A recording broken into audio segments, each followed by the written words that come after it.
Hi, my name is Toni Jannotta, and I'll be your host for today's segment of Our Ventura. My guest for today is Shannon Farrell. Shannon is an attorney in town. She specializes in family law, civil litigation, and she has a background in psychology. But the reason why I wanted to introduce you to Shannon is because I believe that Shannon's story reflects our stories when we go through hard times. Also because I believe that when we share our stories, we can help others. Ladies and gentlemen, Shannon Farrell. Hi, Toni. Hello, the lady who likes to be in the limelight, least anybody I know. All right, so I want to thank you for your courage to come on the show and to tell people what you've been going through lately and how you've been getting through it. Okay, so we talked about the 4 major stressors: birth, death, losing a job, moving, and you had all 4 at the same time. Yes, within about 6 months of each other, all 4 of those events occurred. And what were they?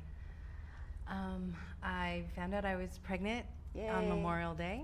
About, shortly thereafter, my dad went into the hospital, and then he died on my birthday, actually. Died on your birthday.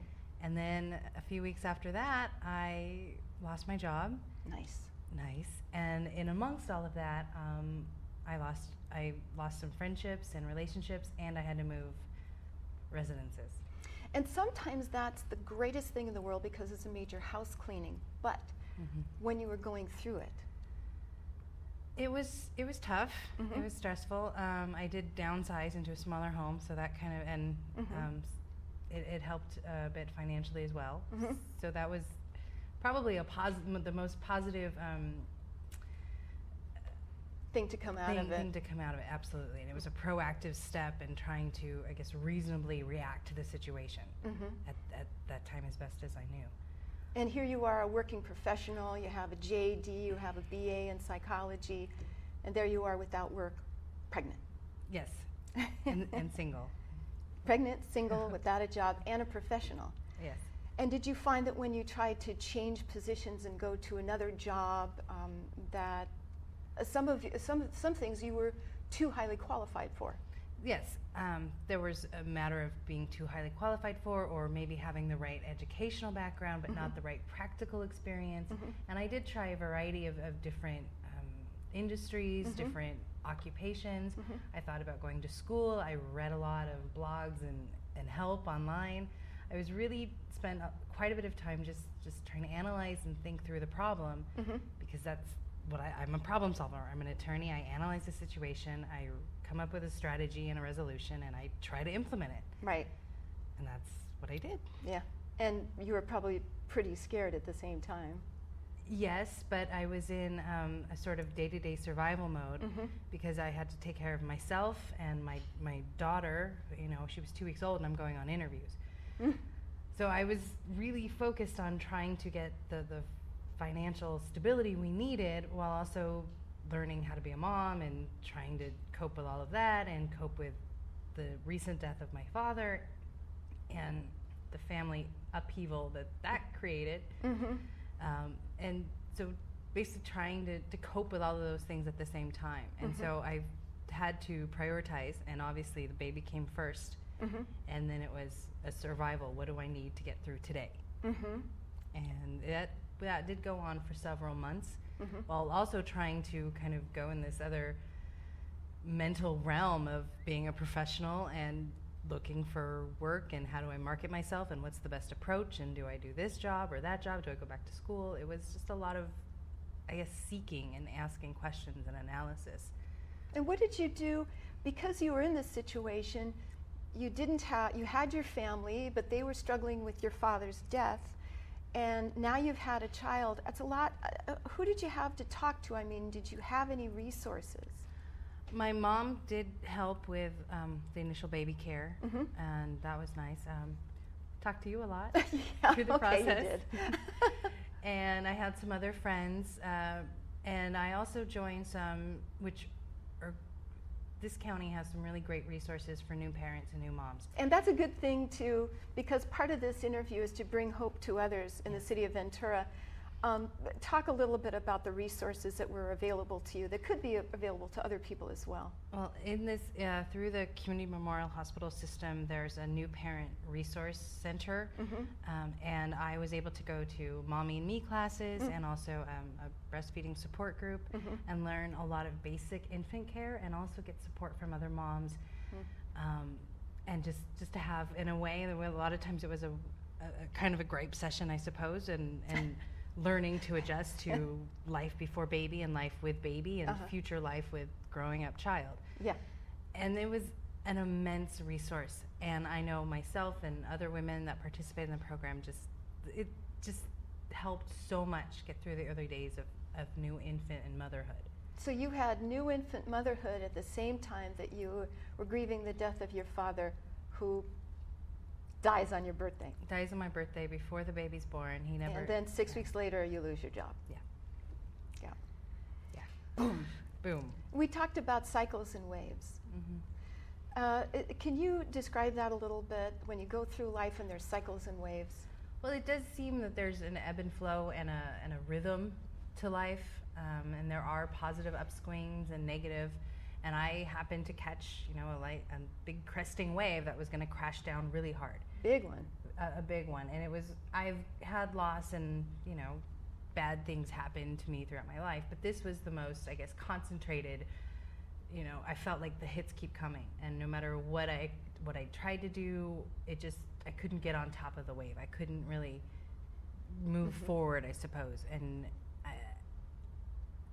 But I had faith the entire time that it had to end. There is a wave, there will be an ending point, a crescendo and an end, and it will occur. I just need to, I guess, do the legwork so that when that happens, I'm in a good position to move forward, to take advantage of whatever opportunities might be available, sometimes it seems opportunities can fall into your lap, other times you need to work toward them. So I was trying to do anything I could.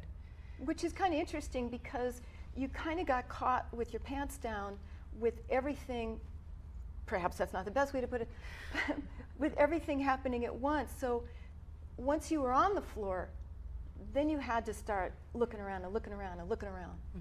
And there was only one way, it was to go up. I mean, it was pretty, I guess the alternative of going down, it would have been worse. Because it was so bad already. And also we were saying, because it's not just you anymore. No, I've got, this other life to take care of, this being, and I take it very seriously in parenting and motherhood, and it's highly, to me, it's the most important thing anyone could do. If they're a parent, they have to take it seriously. It's the biggest, hardest, most rewarding, wonderful experience anyone can have. But while I was, I guess, going through the highs and lows of that, I still had the financial issues to be worrying about. And health care. And baby care. And just the whole package of it was on my shoulders. And I felt it keenly. Yeah. And now I'm in a position where I'm still struggling, but I see an out, and the wave is coming in for landing. And what is the out that you see? Do you just have a sense of it, or? I could feel kind of an energy flow, and there was a change. I don't know if it was within me or the atmosphere or something, but I felt, what, this has got to end, and I'm going to take action and do something about it. And I started some marketing. I've connected with some attorneys locally, and I'm working with them. I'm also meeting with new clients, and basically, instead of trying to become an employee and work for an office, which I've prominently done for my 10 years of practice, I'm on my own, because that's where the opportunities are right now. So. And it's interesting to me because sometimes when there's just sometimes we have little ebbs and flows, but it's a major crash, then it usually has to do with a huge shift. And that's what I'm sort of hearing, and from knowing you personally, that you're coming into a major shift. I think that major shift is to be more self-reliant, to be more confident in myself, to know that I can handle these things and take care of them. And so when you get there, you'll let me know how you do it. It's a process. I don't want that as an answer. But I think as in most things about life, it's a process, and it's trying to find, I guess, the balance and a place where you feel safe and secure and really confident, I guess, in your position. Now, I know we've probably already covered this, but what do you want to impart to the people who may be watching right now? That could be fathers that are single parents, could be just fathers and mothers with a family that might not be working, could be people who are in between homes. The really hard stuff in life, what would you say to them based on what you've gone through? I would say to not lose hope, to understand that it will end, that there is a cycle and a rhythm, and I've found that in my own life.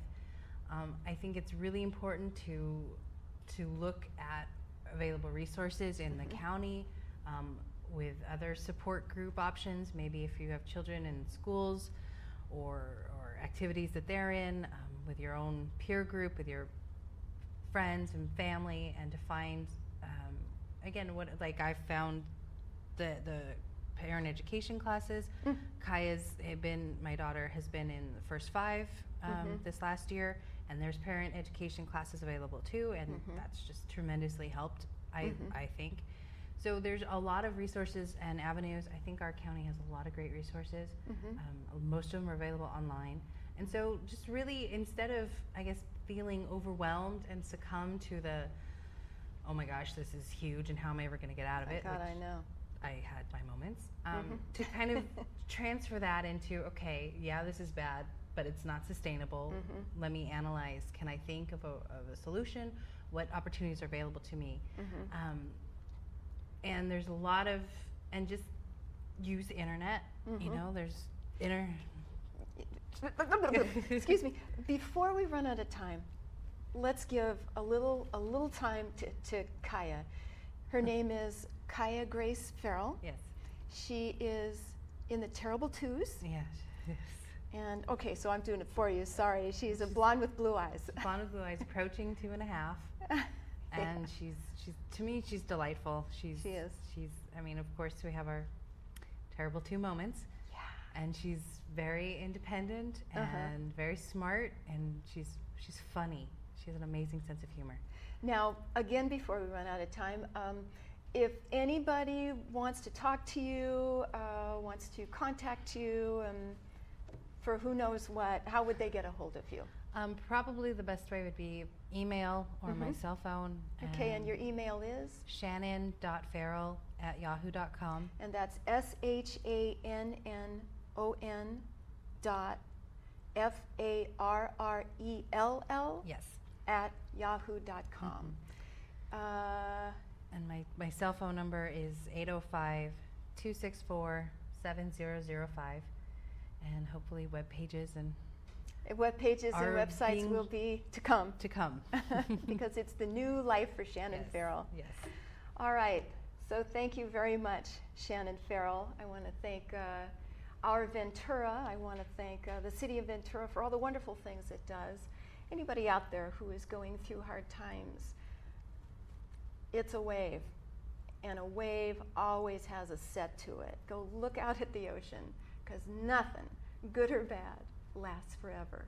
This is Toni Jannotta thanking OurVentura for having me as a host again. Thank you very much. Have a good day.